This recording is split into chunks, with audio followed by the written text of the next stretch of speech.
My name is Siti Nofatiha and I am from Group 11. Our group will study the solar water heating system for a restaurant in KL. This will be the content of our presentation today. Now, let's look into the first part, the introduction. Solar water heater or SWH is a system which converts sunlight into heat with hot water as the final product. The general working principle of an SWH is by using a collector on the roof which faces the sun. The collector then heats up working fluid inside the storage system and hot water will be circulated throughout the system. The main components of SWH are collector and storage tank which converts thermal energy from the sun to heat the water. Looking into the problem statement of our project, in Malaysia, commercial building contributes to 35% of the total electricity demand, while energy demand is forecast to rapidly increase up to 116 million tons of oil equivalent. With the increasing demand of energy, the GHG contribution by these buildings will also increase. This is because these energy are mostly generated from fossil fuel and coal, which is harmful to the environment. According to Gunasegaran et al., these buildings only occupy about 2% of the Earth's land, but it demands more energy despite their size. Statista Research Department developed 8,540 full-service restaurants registered in Malaysia as of 2023, while another source reported as of September 2023, there are over 350 restaurants in Kuala Lumpur itself. In this project, the usage of solar water heaters is studied for restaurants in KL as they are also part of the commercial buildings in Malaysia.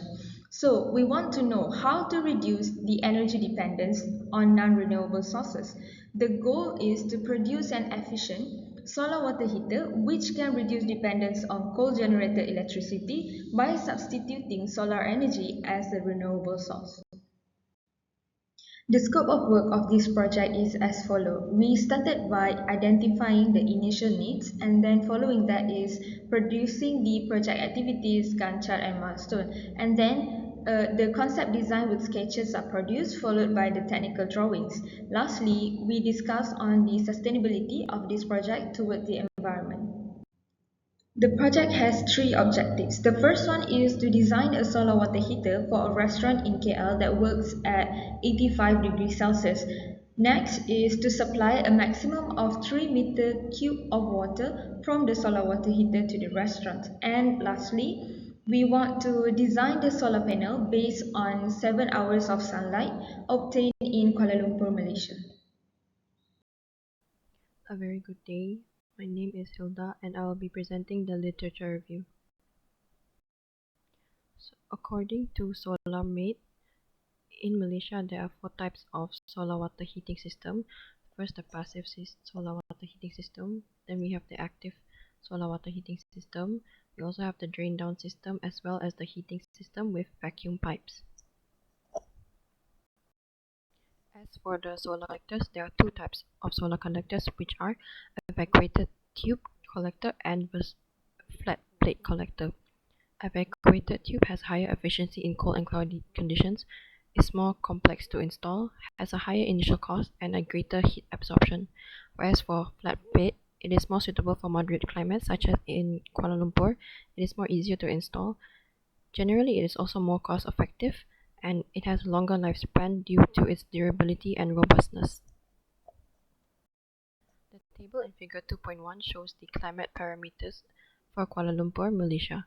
The city is located in the humid tropics with a hot and humid climate year-round. The average temperature is 27.2 degrees Celsius and the average wind speed is 1.6 meter per second. The city receives an average of 4.28 global horizontal solar radiation, which is relatively high. So the solar potential in Kuala Lumpur is suitable. According to Zarifah et al. In the year 2022, on weekends the maximum electricity consumption exhibited by a restaurant is 40.8 kilowatt hour. This is due to the utilization of electricity during the operational hours, which covers lighting, ventilation, cooking processes, power cleaning devices, which contribute significantly to the carbon footprint. Whereas for the water usage, the most substantial water usage is during daily operations, occurring on weekends, which has a value of 6 cubic meter. The conceptual design for a solar water heating system for a restaurant in Kuala Lumpur will include the following components. Firstly, we have the solar collector, which are the panels that collect the sun's energy and heat the water. Next, we have the insulated storage tank. This is where the hot water is stored. The size of this tank will depend on the size of the restaurant and the amount of hot water that is needed. Third, we have the pump. The pump is used to circulate the water between the solar collectors, the storage tank, and the restaurant's hot water system. The pump's key purpose is for circulation, system efficiency, and temperature control. Number 4, we have the controls and instrumentation, which is used to control the operation of the system. These controls will include thermostat, timer, and a differential controller. Next, we have the supporting stand. It is a structural element designed to provide stable and secure foundation for solar collectors, which also is designed for optimal solar exposure, elevation of heat transfer, and also accessibility for maintenance. Lastly, we have the connecting pipes, which serve the following purposes. Firstly, for fluid circulation. Second, for heat exchange. Third, for temperature control. And lastly, protection from freezing. Given the tropical climate of Kuala Lumpur, where there is consistent sunlight, and considering factors which revolve around cost effectiveness, simplicity, reliability, ease of maintenance, efficiency in mild climates, and compatibility with flat plate solar collectors, we propose that an active solar water heating system with direct circulation using flat plate collectors will be the most reasonable choice for the restaurant. Hello, my name is Ahmad Irfan from the Mechanical Engineering Department, and today I'll be presenting on the detailed design part.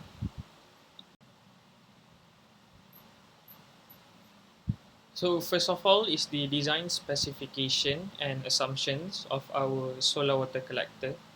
The table below lists the values and descriptions of various parameters that are relevant to the system designs, which is water outlet temperature required, which is assumed to be 90 degrees Celsius, water usage per day, assumed to be 100 liters, the ambient temperature, which is 30 degrees Celsius, water inlet temperature of 25 degrees Celsius, and solar irradiance assumed to be 5 kilowatt hour per day.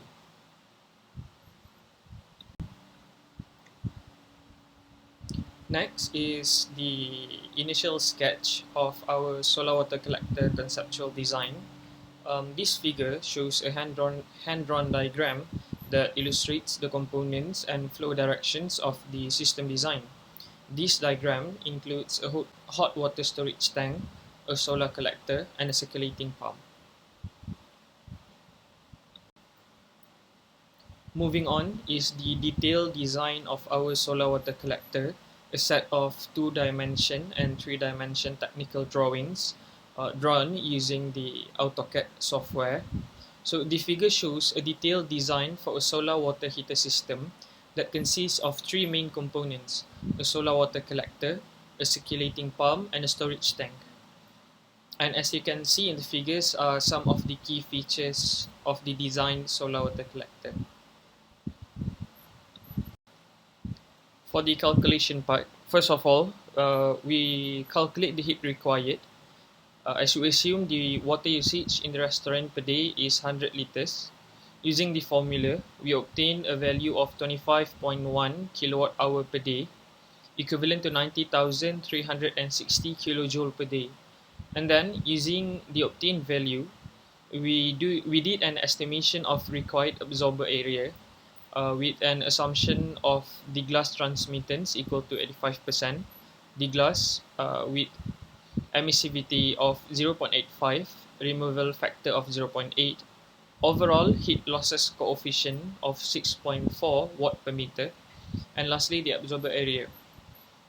So using the formula, finally we obtain the solar collector area of approximately 10 meters squared. Finally, for the calculation part, we did a calculation for the flat plate required using the formula of required absorber area divided by the solar panel absorber, and we obtained a value of seven solar panels required for our solar water collector design. And in conclusion, the detailed design of this solar water collector signifies a substantial move towards sustainable restaurant operations through the adoption of solar technology. And lastly, notable reductions in both carbon footprint and operational expenses are expected as we transition to the implementation of this solar water collector, demonstrating our commitment to environmental responsibility and cost efficiency. Moving on for the project activities, we started our project with the introduction, moving on to literature review, conceptual design, detailed design, final selection of solar water collector design, and lastly, the environmental impact of this solar collector. And the last part for my presentation will be project Gantt chart and milestone as per illustrated here. And I can say we as a team have successfully followed the prepared Gantt chart to keep track of our project. Thank you.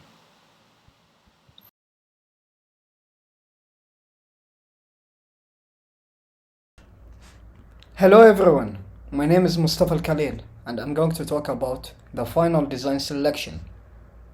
So, after going through comprehensive analysis on different types of solar water heating systems that might be suitable for a restaurant in Kuala Lumpur, I have put some design criteria to evaluate each system in terms of cost, efficiency, maintenance, quality and durability, operational cost, operational reliability, and lastly, ease of installation. As illustrated in Table 4.1, several criteria have been established to assess the suitability of different types of solar water heating systems. Each criteria is assigned a significance level on a scale from 1 to 5, with 1 indicating the least significance and 5 indicating the highest significance. Now, as you can see in Table 4.2, the systems evaluated are active solar water heating systems, passive solar water heating systems, drain-down systems, and solar water heating systems with vacuum tubes. The total weighted scores for each system are calculated at the bottom, providing a quantifiable measure to compare the overall performance of each system based on the selected criteria. As shown in Table 4.2, the active solar water heating system with a flat plate is the most suitable choice to be installed in a restaurant in Kuala Lumpur, for several reasons. The first reason is it has the highest score for efficiency and operational reliability of almost 25 and 16 respectively, which are critical for consistent performance and user satisfaction, especially in service-oriented setting like a restaurant in Kuala Lumpur. The second reason is its maintenance and quality and durability scores of 16 and 16 respectively indicate that a robust system that would require less frequent repairs, ensuring a minimal downtime.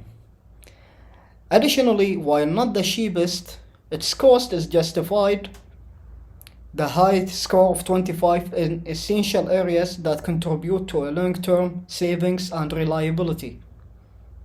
The last reason is the system scores moderately well on ease of installation, which implies that it can be set up with a reasonable amount of effort and cost, which can be an important consideration for quick implementation. Thank you so much. Hello, my name is Jad Harris and I will be presenting on the last part of our project presentation, which is the environmental impact of installing a solar water heating system in a restaurant in Kuala Lumpur. First of all, I would like to share how the implementation of a solar water heating system in a restaurant in Kuala Lumpur carries substantial environmental benefits, aligning with several Sustainable Development Goals, the SDG. By embracing the solar energy, we are contributing to SDG 7, promoting affordable and clean energy. This not only reduces our carbon footprint but also sets the stage for a more sustainable energy mix. Additionally, our commitment addresses SDG 13, actively participating in climate action by mitigating our impact on the environment, as well as reduce the greenhouse gas emissions. Moreover, our solar initiative aligns with SDG 12, reflecting responsible consumption and production practices within the restaurant industry. Furthermore, our adoption of solar technology is a testament to innovation, contributing to SDG 9 by showcasing its viability and practicality. Lastly, we are proud to be part of creating a more sustainable urban environment in Kuala Lumpur, aligning with SDG 11 and inspiring others to join the journey towards renewable energy adoption. Next, I am going to talk about the cost analysis aspect in terms of the economic cost of our decision to implement a solar water heating system in our restaurant using some key assumptions. Let's consider our monthly water heating cost using conventional methods, estimated at around RM 2000, with an initial investment of RM 30,000 for the solar water heating system, inclusive of installation and factoring in a 30% government rebate. Our effective initial cost becomes RM 21,000. Over the system expected 20 years lifespan, we anticipate substantial long-term cost savings thanks to a 70% reduction in water heating energy consumption from the solar panel. This aligns with KL's average of 5 hours of sunlight per day and our system's 80% efficiency. The numbers not only make a compelling case for economic sustainability, but also underscore our commitment to a greener, more resilient future. Based on the assumptions that I've mentioned before, the slide shown is the economic cost calculations, which consists of a 5 steps calculations. Begins with the energy savings, initial cost, annual return on investment, monthly savings, as well as the monthly cost after solar installation. The restaurant could save approximately RM 1,400 annually on water heating costs after installing the solar water heating system. Although the initial investment is significant, the government rebate and long-term savings contribute to a positive return on investment. The restaurant monthly energy cost would decrease, providing both environmental and financial benefits over the system's lifespan. Now I am going to talk about another aspect of the cost analysis, which is the payback period. From the economic cost calculation, we have found the values of the effective initial cost after rebate as well as the annual savings. From these two values, we can calculate the annual payback amount as well as the cumulative payback period. The annual payback amount is approximately 15 years and the cumulative payback period is approximately 180 months. This means that the restaurant would recover from the initial investment in the solar water heating system in about 15 years based on the annual savings of RM 1,400. After this period, the restaurant would continue to benefit from reduced energy costs, contributing to long-term savings. Lastly, I am going to talk about the sustainability in terms of the environmental dimension, economic dimension, as well as the social dimension. A solar water heating system is a sustainable choice encompassing environmental responsibility, economic savings, as well as a positive social impact. It aligns with KL's push for renewable energy, reflecting a commitment to a sustainable future for the restaurant industry and the community. And finally, let's look into the conclusion of this project. To design a solar water heater for a restaurant in KL, we first started by doing the conceptual design. From this, we have identified that the components that we need are solar collector, storage tank, pump, control instrument, the stand, and lastly, a pipe. Next is moving on to the product design. We found out that this product is capable for a 100 liters daily usage, and the absorber area was found to be 10 meters square, and 7 panels is needed to operate this project. And in terms of design justification, to select this design, there are a few criteria that we used, which are cost, efficiency, maintenance, quality, reliability, and ease of installation. Based on this justification, we have chosen to use the active solar water heater with direct circulation. Next is in terms of sustainability. These are all the Sustainability Development Goal or SDG that we managed to obtain. The first one is SDG 7, which is the affordable and clean energy, followed by SDG 13, which is the climate action, and SDG 12 for responsible consumption and production. And then we have the SDG 9 for technological advancement, and lastly SDG 11 for sustainable cities and communities.